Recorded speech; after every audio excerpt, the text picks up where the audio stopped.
Scuba Goat under the sea. The podcast for the inquisitive diver. Hey there, dive buddies, and welcome to the show. I'm super jealous of my next guest as she's based in the ridiculously spectacular location that is Ningaloo Reef. A dive pro and dive shop owner, Kirsten Sheppard also has a pretty epic dad too. We'll chat about his awesomeness later. For now, Shep, welcome to the show, lady. How you doing? Thanks so much. Very well, thanks. Thanks for having me. It's a pleasure to be here.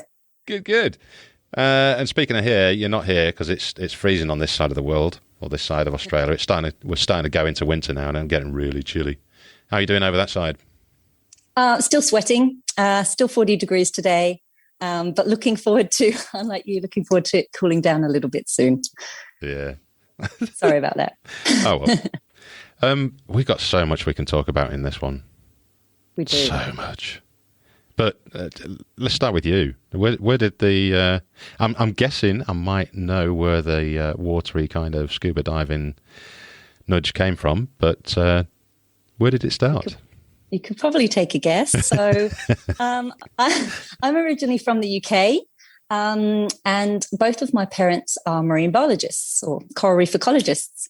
So I grew up spending a lot of time overseas, snorkeling, and then when I was old enough, learning to dive.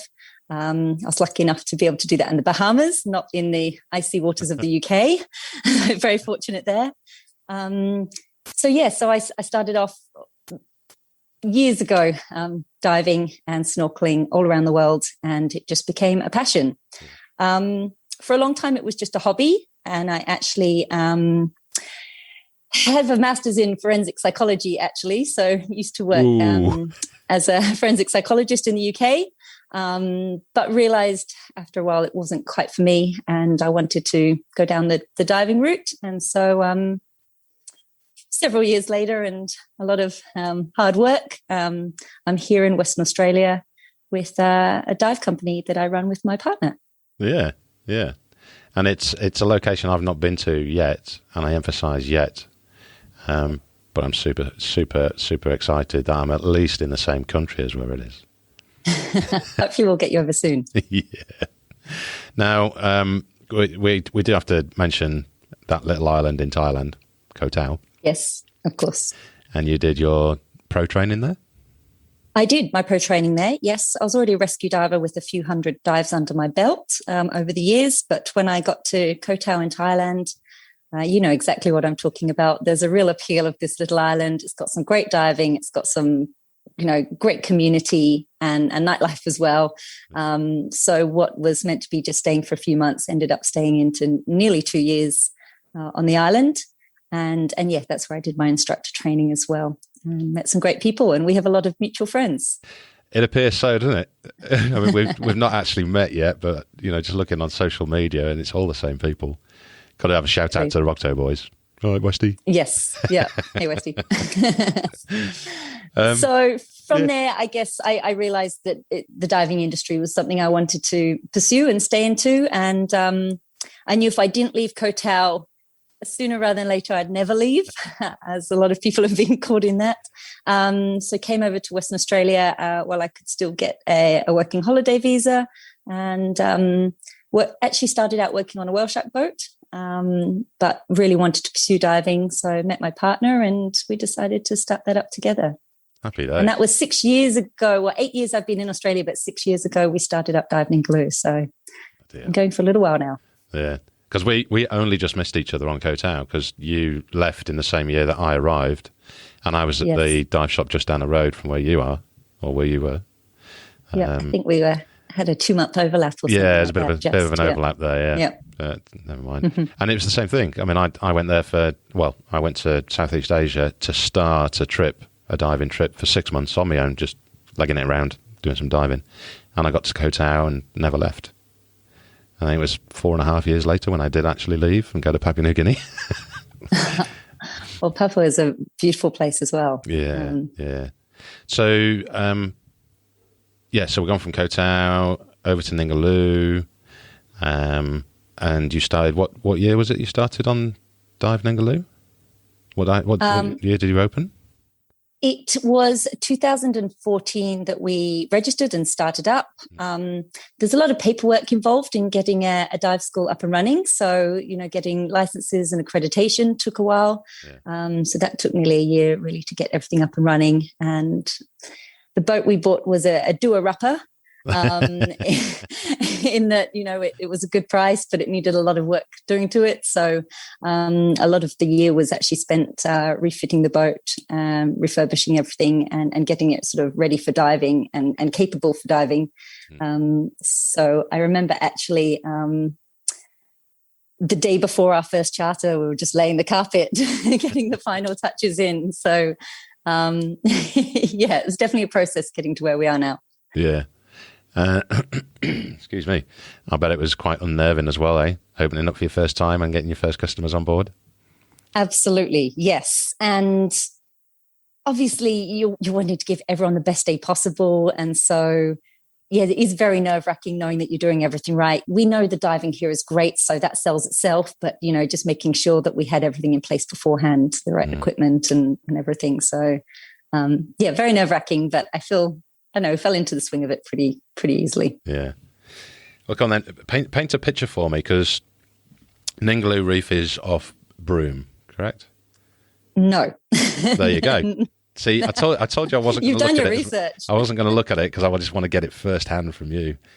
Paint me a picture of where it is, it is what not the town off Broome. is. Unfortunately, they get crocodiles up in Broome, so that would not be quite such a fun experience. The Ningaloo Reef is off Exmouth, which is in the northwest of Australia. It's a little peninsula that sticks out, halfway between Perth and Broome, actually. Mm-hmm. The reef itself is 260 kilometres long, so it's a decent sized reef. Wow. And it's a fringing reef, which means it's very close to land, unlike the Barrow Reef, which takes a bit of travel to get to. The closest part of the reef where it comes in is really just a few hundred meters offshore. Yeah. So we're very lucky in that, it makes it easy for day trips and accessibility. Mm. And so Exmouth, the town itself, what kind of size is it? Population fluctuates a lot with high season and low season, as little as sort of 2,500 people. Really? So it's a small town. Yeah. So everybody knows everyone then. Everyone knows everyone, which has its advantages and disadvantages, as you can imagine. But it can, during the height of tourist season, it can get to about 6,000-7,000 with workers and seasonal workers and things like that. And then even more since COVID and no international travel allowed, we're finding that we've had a bit of a boost even from those numbers. So, yeah. Yes, the little town. I was going to ask, because COVID must have been quite good for WA and people visiting, because in WA kind of got locked down and just closed all the borders, and it did. You got a load of people there that can't go anywhere else. I think it pissed off a lot of people in other states, because as soon as you tell someone that you can't do something, they only want to do it. Exactly, so you can't come to WA. Everyone wanted to come. Obviously, we all got the lockdown, which was a nerve-wracking time for a couple of months when everything shut down, or you can only operate with 2 other people, which means you can't really run tours. It doesn't work like that. But once things did open back up, we were all very surprised, because it seemed like the whole of Perth came to Exmouth. Really? All in 1 month. So it was a nice little boost after quite a nerve-wracking time. Yeah. Obviously, it's had its other disadvantages in that it's people from WA, which is great, but it's hard when people from over east have booked and then border closures have happened. And so there's been a lot of cancellations, or obviously missing our international market as well. But really, we're very lucky where we are. On the grand scheme of things, we are probably one of the luckiest sort of parts of the world to be in for tourism. Yeah. I'm more than happy that I'm here in Australia and not in the UK right now. That's for sure. Absolutely. Yes. Well, all my family are in the UK, so it's obviously hearing what's happening to them. So it's, makes you feel even luckier for sure. Yeah, definitely. So going on about the town a bit more, and seeing as I've got a goat beer in my hand, what's the nightlife like there? I mean, is it large enough to have a selection of bars, or is it everyone go to bed at 9 o'clock at night ready for diving the next day? No, you can definitely find a party in Exmouth for sure. Okay. There's a number of bars. There's probably about 5 bars, but there's 2 microbreweries as well. That do some great beer and great pizzas and things like that. So, and they always have live music or comedy nights or bands that have been traveling around Australia to come and visit. So, I think we even had the world record breaker whipcracker in one time. So you get a good variety of performances there, but also good nightlife. Yeah, there's definitely a party around. Did you hire him straight away? Crack the whip on the on the staff. Great entertainment on the boat. Brilliant. Longest whip crack or fastest whip crack or something impressive. He was very good. Okay, fair enough. The seasons over there. We do operate all year round ourselves, but it is definitely a seasonal town. We don't have a wet season. It's desert. It's dry always. We do have a cyclone season. Luckily, we're on the edge of it, so it's very unusual for us to see a cyclone, but it does mean we occasionally get some rain dumped on us. Yeah, which is good. you weren't you getting into a cyclone when we first started to chat about coming on the podcast? I believe so, yes. It's like, hiya, do you want to come on it? Yeah, I'll speak to you in a few days after the cyclone's hit. It was coming straight for us, and we got everything packed away, took the roof and the clears off the boat, which is a pain in the ass to get back on. and then last minute it skirted around us. So it was kind of all for nothing, bit of an anticlimax actually, but obviously very lucky that there was no high winds and damage to the town. So yeah, that's when we get rain. But otherwise, summers are hot. Summers are mid 40s to high 40s most days. And winters do cool down, but it's still shorts and t-shirts in the day, but it does get quite cold at night. Yeah. And it's the winter months that we get the big marine life, the megafauna that comes through. So whale shark season, which is what the Ningaloo Reef, I guess, is most famous for, even though that's snorkeling, not diving, is starting now, starts around mid-March. And depending on the whale sharks, usually follows through to August, September time. Okay. We do get some mantas all year round, but you'll see big numbers sort of from May onwards, May to sort of the end of the year, October, November. And then, of course, we get a humpback whale migration as well. And we get a huge amount of humpbacks come through. And that's usually, we start to see them around June, but usually July, and they're big numbers again through to sort of October, November. Yeah. So that's when we get the big stuff. But of course, we get turtles all year round. During the summer months is when they're nesting and hatching. So all through sort of November to March, they're either nesting on the beach, or I've been a few times in the last few weeks and seen the eruption of babies hatching, which is just incredible every time you see it. So even if you come outside of the peak season, there's a lot of amazing marine life to see. You mentioned that the whale sharks is snorkeling only. Yes. What's the background to that? Is that just to protect the animals, or just not to have too many lunatics scuba diving all over the place? Probably a bit of both. Logistically, it would be very hard to dive. They're usually on the surface and swimming quite quickly. So, you're swimming along next to them.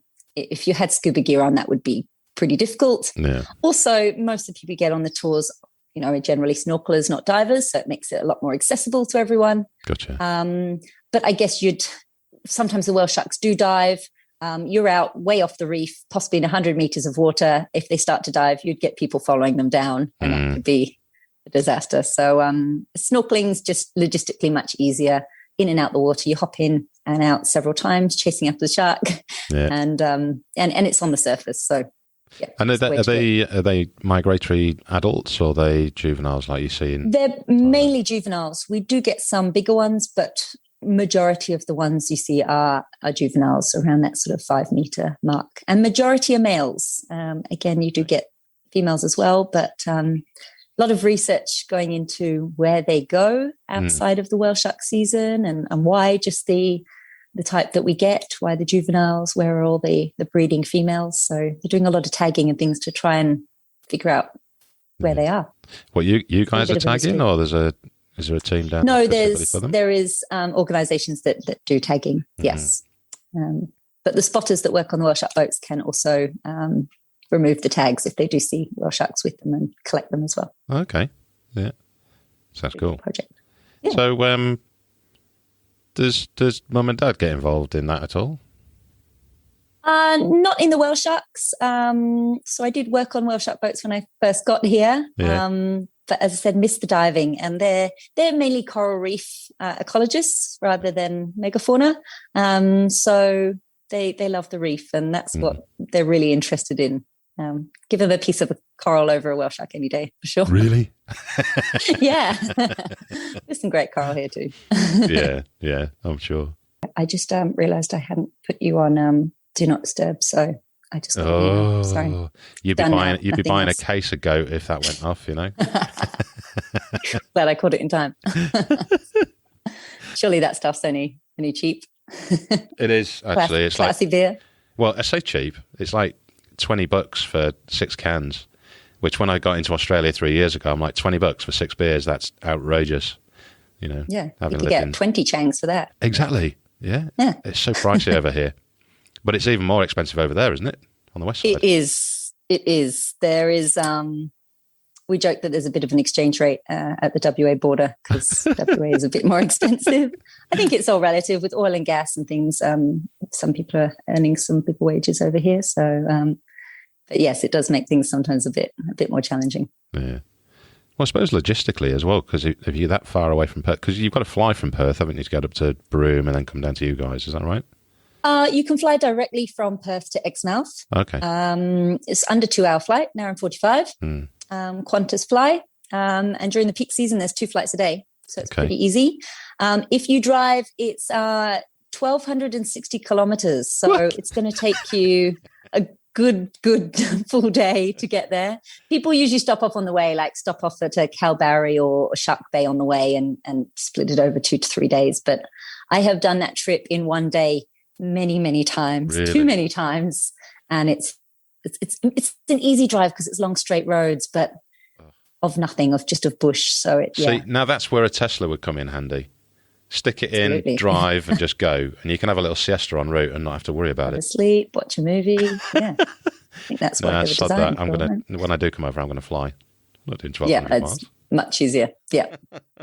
It's a good road trip, though. I mean, there's lots to see of the WA coastline on the way up. So got to do it at least once, depending on your timings. Well, maybe.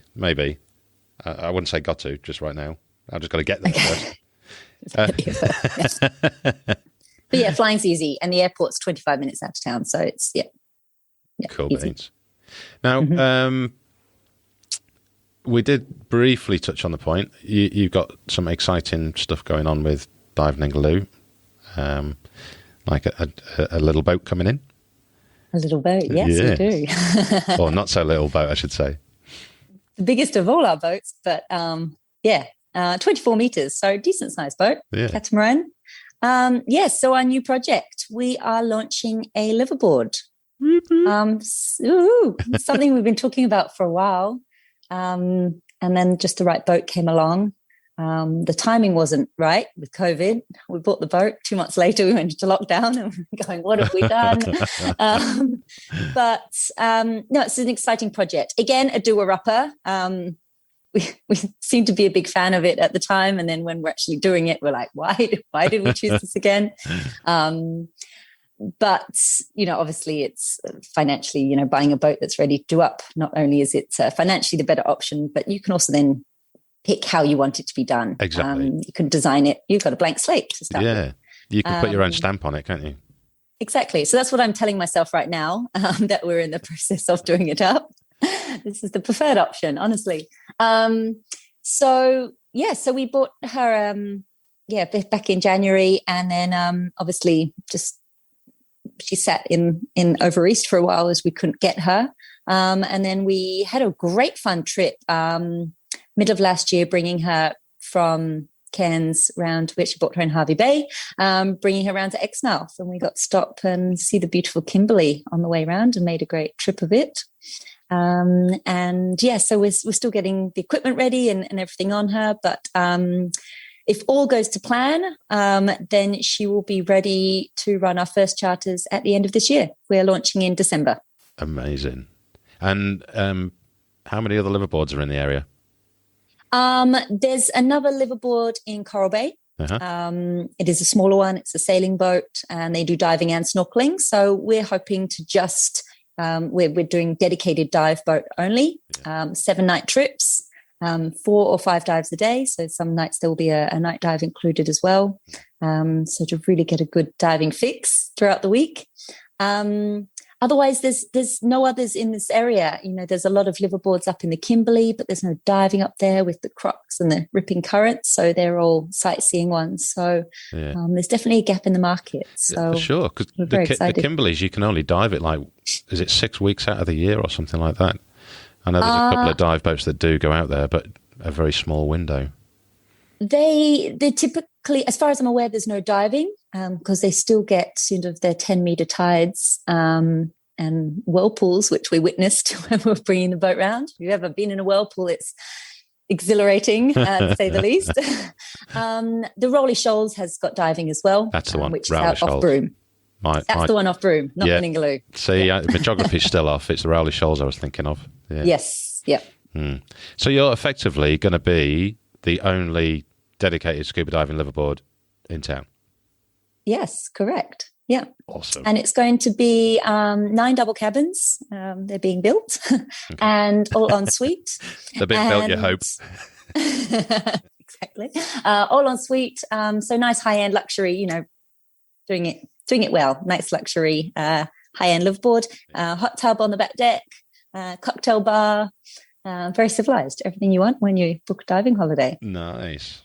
And all night trucks on board. And so we're still figuring out a lot of the details.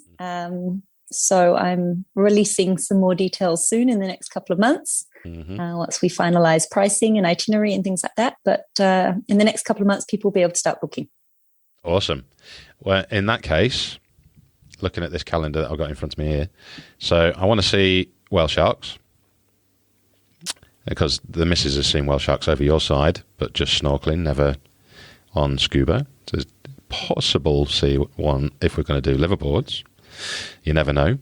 You never know. Whales. I love seeing the whales. Even just the noise.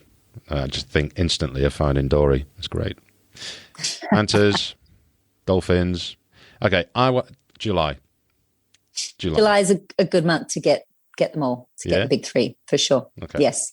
And the humpback whales, most dives, we hear their song underwater and it's just magical. Really is. And when they're close, you can actually feel their song vibrating in your chest. It's that loud. It's a very special moment when you first realize that it's your humpback whale song underwater. It's amazing, very cool. Amazing.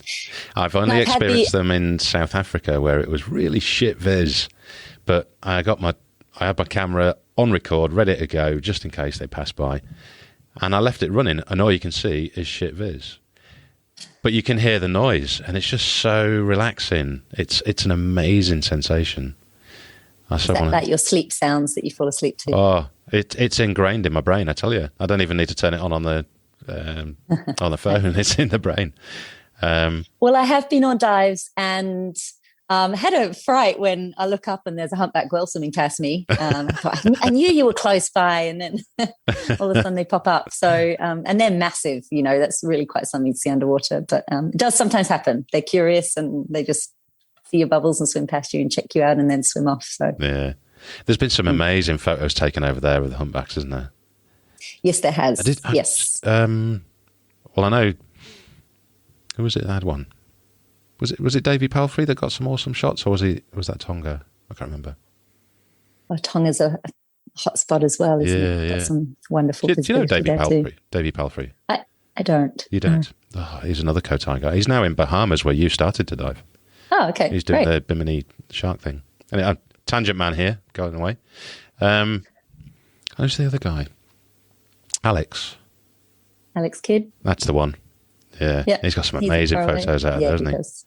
Sensational. Yeah. And there's I've seen quite a few photos in the past where it looks relatively shallow and over sand.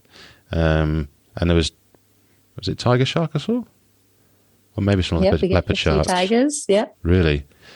I've only ever seen one tiger shark, and that was in Galapagos a couple of years ago. And I was almost crying in my mask. I was that happy. But at the same time, Galapagos. it's the first time I kind of got an arse twitch. Wasn't expecting to see it. Bull sharks will do that to me, but no, we get quite a lot of tiger sharks. I mean, there's a lot of turtles here. They're well fed here. Oh, they're not anything to worry about.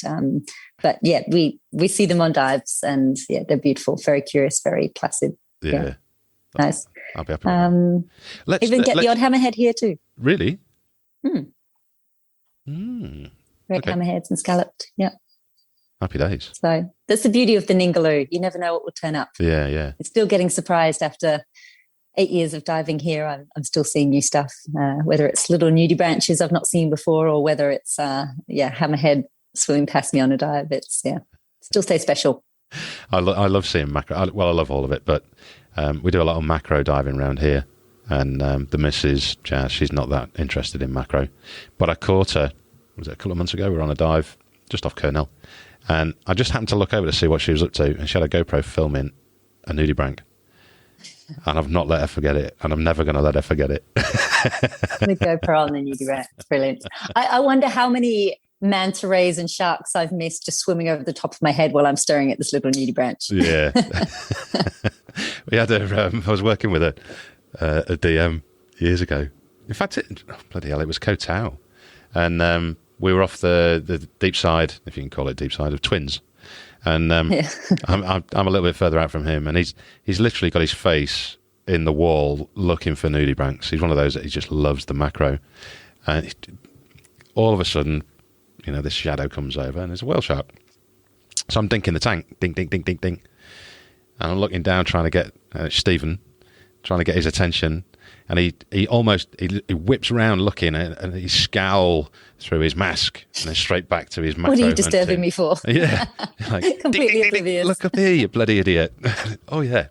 Look at this. Sod the nudibranchs. Whale shark at Twins. Great.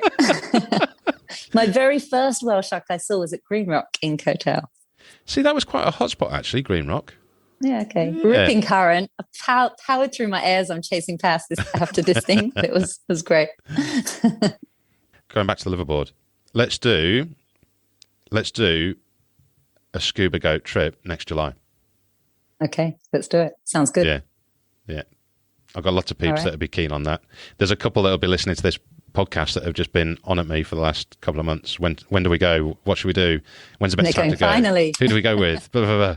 So, Salvo, Great. Tasha, Bring we'll your sort group something over. out. Yeah. We can take 18 of you. Happy days. 9 double cabins, or they can be twins as well. So let me know. 18 scuba goats. Yeah. Coming my way. Sounds good. It'll be a lot of fun. Awesome. And I'll try and lock in the big 3 for you then. I'll see what I can do. Yeah, just text them. Make sure that they turn up. Arrange a meet time. No worries. No, it'd be really exciting though, isn't it? Because you're going to have so much freedom. Rather than going to the particular dive locations that you do from shore, you've got that freedom to roam. I'm so excited about that. Yeah. Obviously, after all these years of diving, I still love the dive sites, and there's some incredible dives, but I'm excited to explore new territory. Because being day trips, there's so far you can get and do dives and come back in a day. Yeah. With 7 nights, we can go pretty far and explore parts where there's going to be, no one's going to have dived for years. Yeah. When I was working up in Papua New Guinea, that was one of the kickers of the job, was that if there was no guests around, or they just decided that they wanted to have a siesta instead, we could just go out and take a dive boat out, and the reefs were just countless. So, just find a reef, jump in, see what's there. And see if it's any good. It's absolutely fantastic. Ping it on your GPS. Yeah. Great to explore new spots. Yeah. So hopefully we'll find some great topography and some great walls and bommies and things that we can add to our list. So the first, we're going to be doing a lot of exploring ourselves, but the first few trips are also going to be that. So it's, I think every trip will say to the guests, all right, this is a new spot. Let us know if it's good. It looks good on the sounder. Let me know what's down there. So I think that's going to be quite exciting for guests as well to go, okay, well, no one's ever dived here before. Let's check it out. And it's the Ningaloo. You can't really have a bad dive. So sounds so good. So good. Where were you in Papua New Guinea out of interest? I was at Tufi Resort. It's on the northern or northeastern coastline of the main island. So you go into Port Moresby, and it's like a 50-minute flight going northeast. Okay. But Tufi itself sits on top of the almost rock faces of the Iras, or the fjords as people call them, which is incorrect because it's not in Sweden or anything like that. It's an Ira. But it was very interesting there as well. And in fact, your mum and dad, if ever they get the opportunity, send them to Tufi.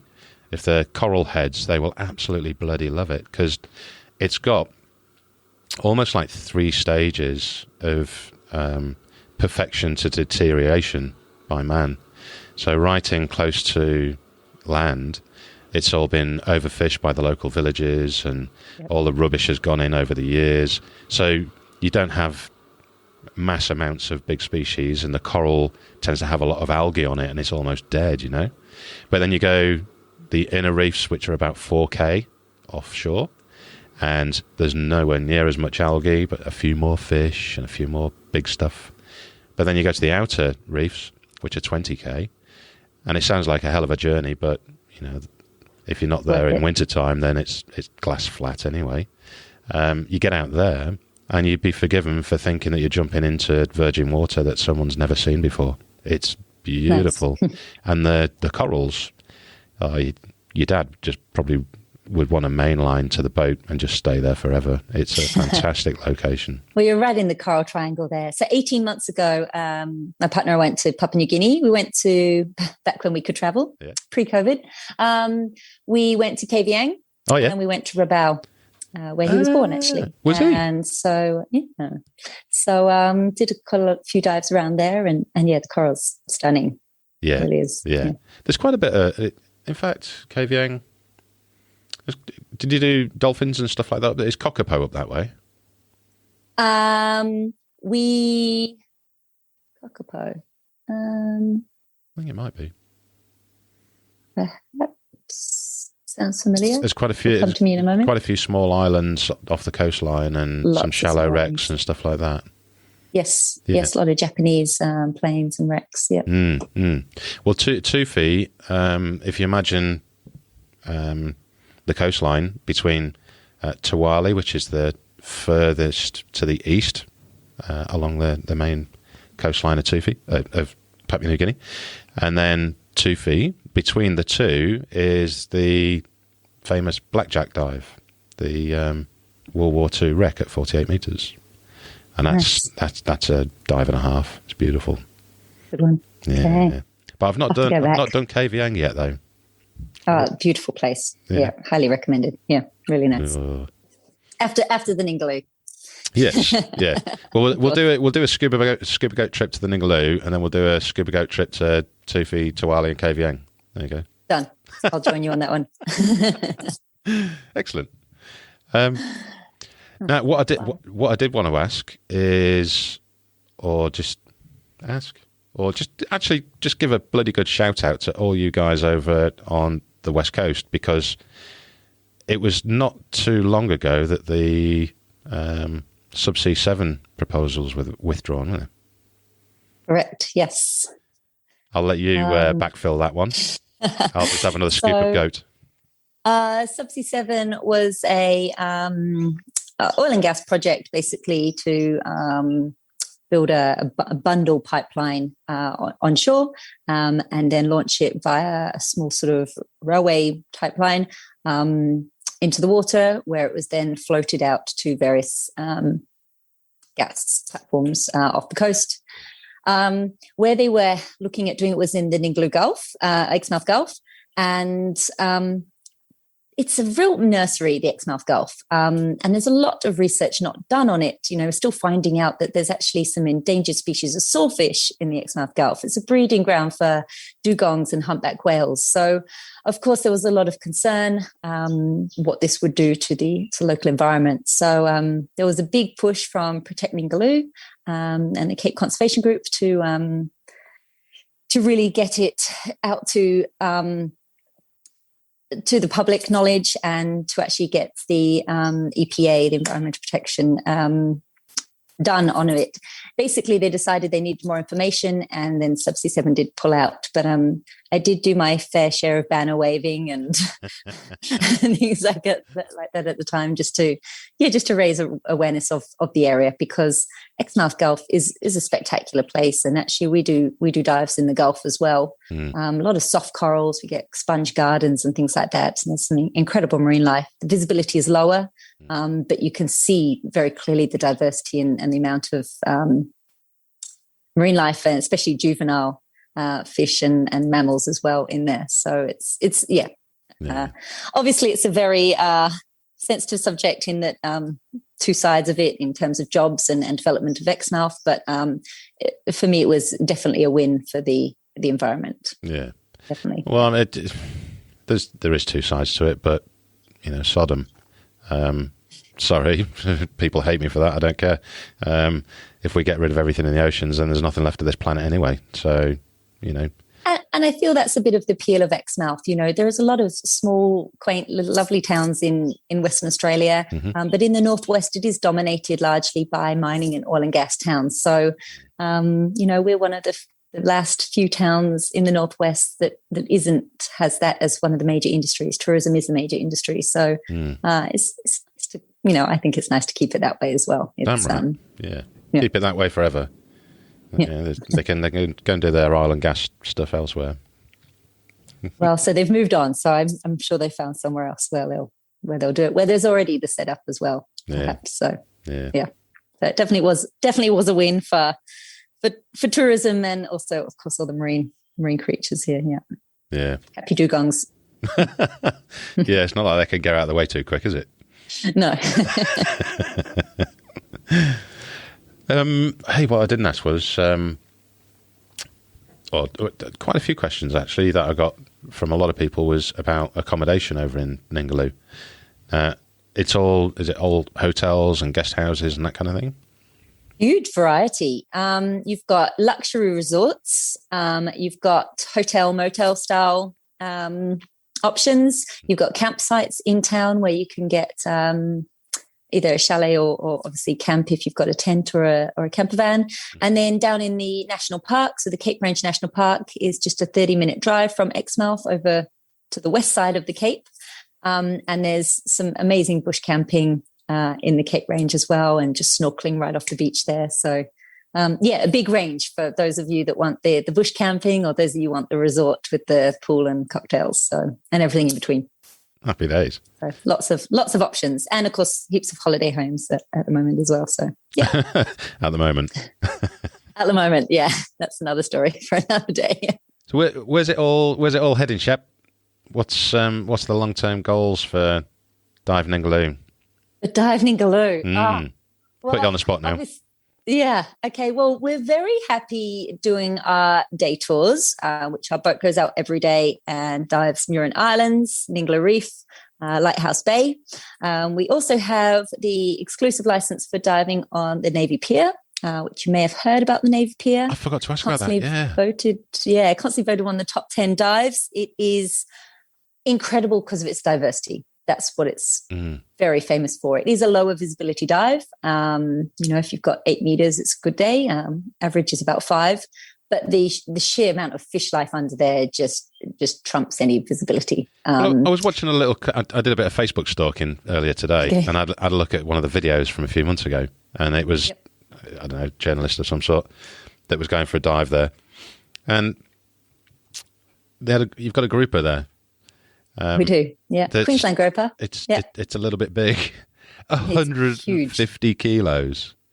Correct. Unbelievable. Yes. I'm 120 kilos. It must be a monster. Kilos, 2.5 meters long, 2.3 meters long, and he's huge. And he can be boisterous as well. He's got personality. He when you're diving along, you got that feeling you're being watched or whatever, and you look over your shoulder and he's there 1 foot from you, just staring at you. He's particularly active on a night dive as well. I've actually been pushed out the way. I've been looking at a fish with my torch, and he's pushed me out the way to come in and eat that fish that I'm shining my torch on, which I feel a bit bad about afterwards. Which makes it a great experience. But he's great. Some days he's a little more antisocial, and just you can see him up at the top cruising around the pylons. But some days he will actually get up close and personal. Yeah. We call him BFG, Big Friendly Groper. Friendly? Yeah, very friendly. But yeah, huge amount of marine life. I mean, huge schools of trevally and barracuda, and then you've just got so many different species of nudibranch there as well. So from the big to the small, it covers it all. And we can do day dives and night dives there as well. And during the winter months, when the water gets cooler, down to 20 degrees that I was telling you about. So I have to get so jealous about us having 28 at the moment. It does get cooler here sometimes.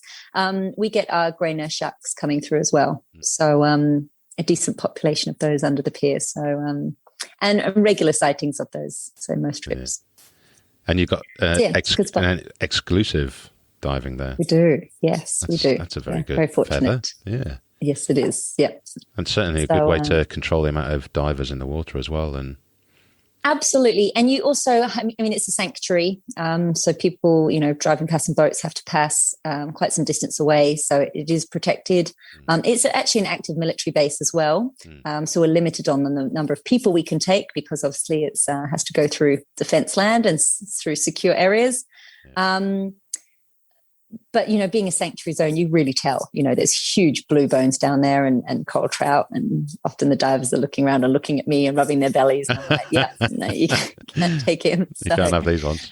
Yeah. But we can actually only dive on the slack water. So you can get some big currents around there. So at slack water, it's beautiful conditions to jump in. But that also kind of adds to the limit of when you can dive daily as well. So it's a different time every day. Yeah, yeah. So of all of the locations that you've dived in the area of Ningaloo, which is your favourite? Good question. That's a hard one. Look, the Navy Pier is great for the diversity. It really is. People are filling out their logbooks and they run out of space in the notes section. There's just so much. The soft coral at the Murin Islands is stunning, and maybe there's an influence from my parents, but they come up from a dive and they said, wow, that soft coral is just incredible, and some of the largest soft corals they've seen before anywhere in the world. So that really is special and very different from the rest of the Ningaloo, which is a lot more hard coral and surge channels and things like that. But then on the west side in Lighthouse Bay, you get the sharks. I haven't answered that question at all, have I? No. All of them. All of them. Everyone, every day. It's all good. And of course, if you dive it enough, you see a bit of everything, and some days are obviously clearer than others. So, all of them. What a rubbish answer. Yeah, very precise. Well done. Very politically correct, maybe. Well, we've got to put a little bit of balance on it as well, a little bit of focus on what you've just said. Your dad saying that it's some of the biggest corals and all that kind of thing that he's seen. Yeah. For those people who don't know of Shep's dad is also known as Professor Charles Sheppard, OBE, and he was fundamental in creating. Correct me if I'm wrong, but he was fundamental in creating the largest marine reserve in the Chagos Archipelago. Yeah, no take marine park in the world at the time. I believe still now.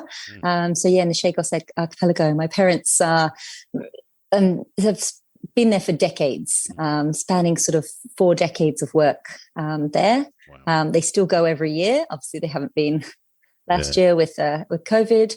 But yeah, it's been a lot of hard work into this area, and that the OBE was recognition for that work as well. But yeah, they're coral nerds. They love it. And they've obviously seen huge changes over time as well. Not necessarily for the best. But over, the Chagos Archipelago, you can't get to privately, can't fly there. It's a US, it's a British Indian Ocean territory, but there's a US airbase on Diego Garcia, the largest island.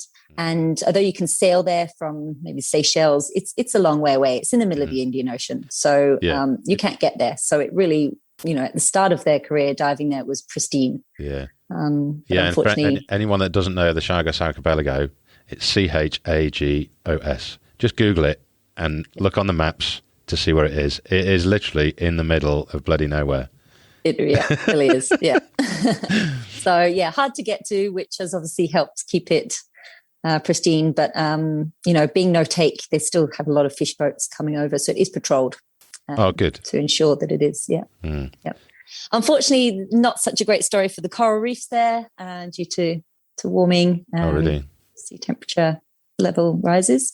So it's, I think it's still great, but having seen it over 4 decades, it's probably in not such good shape as it used to be, which is quite sad for the people going over there now to see how it's changed over the years. But yeah, very, very important work, and yeah, very proud of both of them.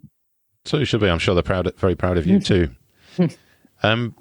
Speaking of global temperatures and water temperatures, all that kind of thing, do you see any kind of fluctuations, any kind of bleaching going on over at Ningaloo? I only asked because there was a few months in 2017, and there was quite a bit of bleaching that occurred in Papua New Guinea. I'm just wondering whether the temperatures and water flow followed through and down to that side of Australia. Yes, we have seen some. We are definitely more fortunate than a lot of other reefs in that we have 2 different currents that come through, and one is a cool water current. In the 8 years I've been here, I've seen 2 bleaching events. They've been significant but not catastrophic, and they have recovered fairly quickly afterwards. But we have the Lewin current, which brings warm water down and a lot of tropical species. So that's where we get, more of the tropical fish coming down, brought in from Lewin current and tropical corals. So even though we're more temperate climate, we have that advantage. And then we've got the Ningaloo current, which brings cool water from the south up, which generally, even though we have some incredibly baking hot summers, it generally stabilizes the water temperatures of the reef. So although the Gulf can get considerably warmer, the west side of the peninsula, where a lot of the Ningaloo is, generally stays a lot cooler. So we're very fortunate. There actually has been predictions that the Ningaloo is going to be one of the few last surviving coral reefs as they start to degrade around the world. We're sitting in a good spot in terms of longevity. Obviously, the issue is still the same anywhere around the world. Yeah. You just got to keep waiting. Bit of a depressing subject because it is, seriously happening and it happening is already. Yeah. It's a completely other topic. We won't go down that rabbit hole. No, we'll end up crying into our beers. Well, then I definitely will need to get a beer. Yeah. So what's the general day-to-day living for you like over there? Then is it just all 100% focus on the dive shop, or do you get time to yourself?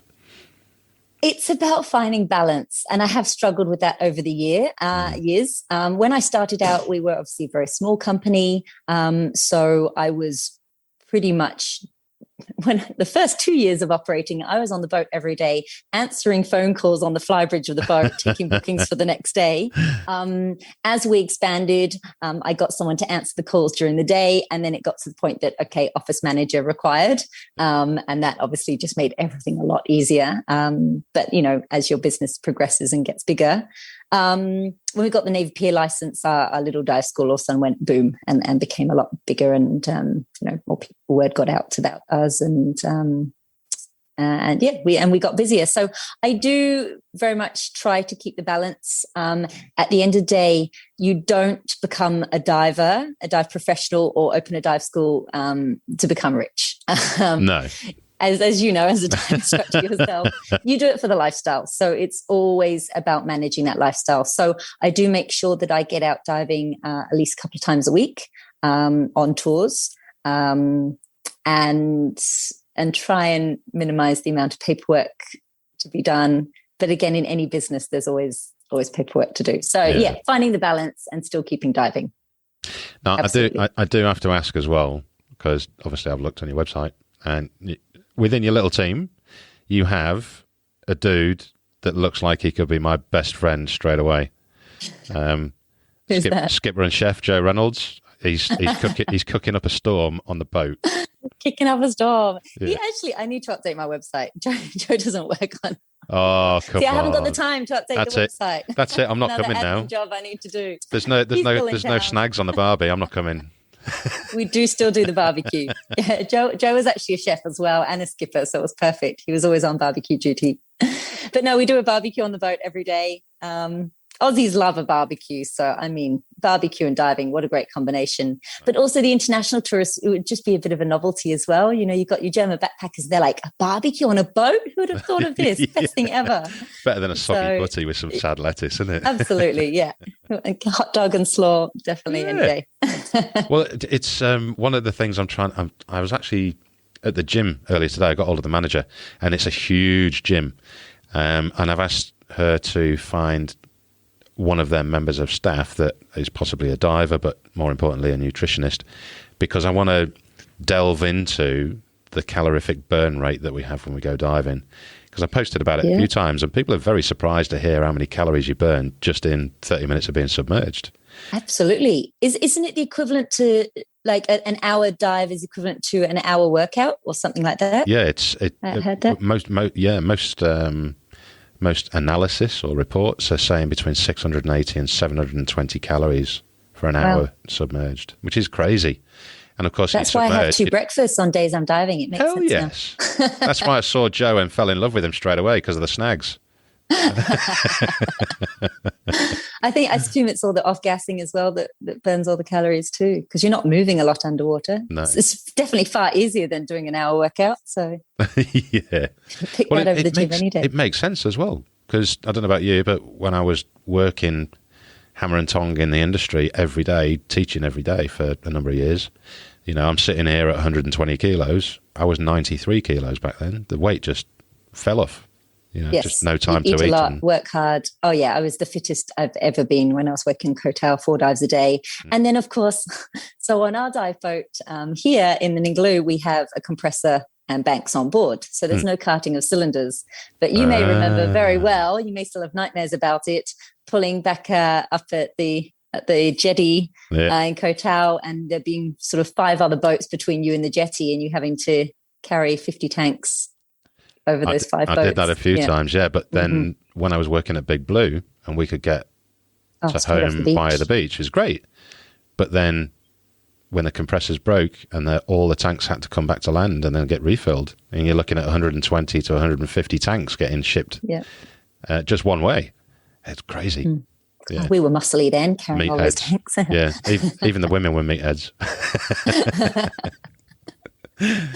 Oh dear. Right. Let's round it out, shall we, Shep? I'm sure you've got to get back to work, and Rod and I need to have another beer.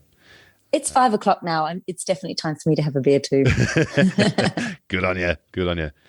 So just we'll put it in the show notes anyway. But do you want to give a quick shout out on your social media and your websites and all that kind of stuff? How people can get hold of you? Sounds good. Yeah. So on Instagram, we're Dive Ningaloo, and on Facebook, we're Dive Ningaloo. Keeping it nice and easy. Easy. Straightforward. Yeah. Let me guess at the website, Dive Ningaloo. Diveningaloo.com.au. Yeah. Boom. Yep. Easy as that. Ningaloo, spelt Ningaloo. Yeah. You often get that question. Yeah.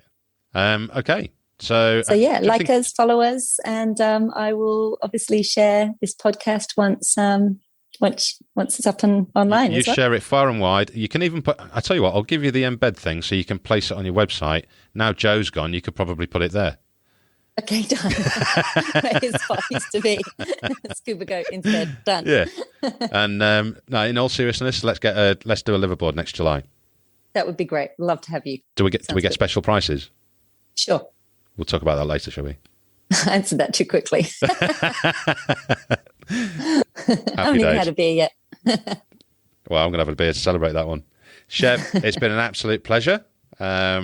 Speak to your dad. I'd love him to come on the show. Okay. And if he says no, I'm still going to praise him anyway. Okay, all right. I'm sure he'd be happy to. Thanks again, Shep, and I'll speak to you soon. Sounds good. Thanks again. Everybody. Cheers. Bye. Bye-bye. This is Scuba Goat Under the Sea, the podcast for the inquisitive diver.